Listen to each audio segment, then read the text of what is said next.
Hey guys, welcome back. ഈ ആഴ്ച നമ്മൾ ഒരു തെലുഗു സിനിമയുടെ റിവ്യൂ ആയിട്ടാണ് വന്നിട്ടുള്ളത്.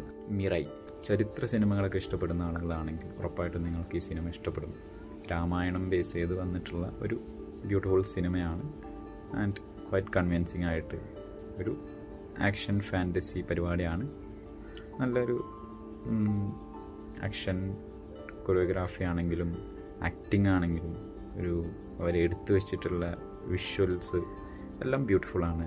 നല്ല ക്യാമറ, സ്ക്രീൻ പ്ലേ ക്വൈറ്റ് അടിപൊളി, അതുപോലെ ഡയറക്ഷൻ അടിപൊളിയാണ്. VFXും നമ്മൾ കൺവിൻസ് ചെയ്യുന്ന തരത്തിലുള്ള ഇങ്ങനത്തെ ഒരു സിനിമയ്ക്ക് actually VFX is more important. So അത് ഭയങ്കര ഗുഡായിട്ട് ചെയ്തിട്ടുണ്ട് സിനിമയിൽ. അതുപോലെ ഇതിൻ്റെ background music it was beautiful. And അതൊന്നും പറയേണ്ട ആവശ്യമില്ല. കാരണം ഈ സിനിമയെ ഒരു വേറൊരു റേഞ്ചിലേക്ക് എത്തിക്കുന്നതിന് വലിയൊരു പങ്ക് ഈ ബാക്ക്ഗ്രൗണ്ട് മ്യൂസിക്കിന് ഉണ്ട്. പിന്നെ ഇതിൽ അഭിനയിച്ചിട്ടുള്ളത് തേജ, മനോജ്, അതുപോലെ ജയറാമേട്ടൻ, പിന്നെ ശ്രേയ ശരൺ, പിന്നെ വേറൊരു പെൺകുട്ടിയും കൂടി ഉണ്ട്, കൃതിക നായക്. ഞാൻ ആക്ച്വലി അധികം തെലുഗു സിനിമകളൊന്നും കാണാത്ത ആളാണ്. ബട്ട് എല്ലാവരും എന്നോട് ഇങ്ങനെ സജഷൻ പറഞ്ഞ സമയത്ത് ഞാനിത് ആക്ച്വലി അത് കാണാം എന്നുള്ളൊരു തോട്ടിലാണ് ഞാൻ ഈ സിനിമ കണ്ടത്. ഒരു എക്സ്പെക്റ്റേഷനും ട്രെയിലറും ഒന്നും കാണാതെ ഞാൻ ഈ സിനിമ കണ്ടു.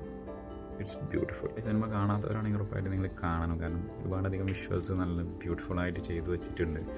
ആക്ടേഴ്സ് ആണെങ്കിലും ശ്രേയ ശരൺ ഗുഡ് എനർജി. കാരണം ഒരു സ്റ്റാർട്ടിങ് ടു എൻഡ് വരെ നമുക്ക് അവരുടെ ഒരു ഗ്രിപ്പ് നമുക്ക് എപ്പോഴും ഫീൽ ചെയ്യും. അതുപോലെ ജയറാമേട്ടൻ പൊളിയാണ്, നൈസായിട്ട് അഭിനയിച്ചിട്ടുണ്ട്.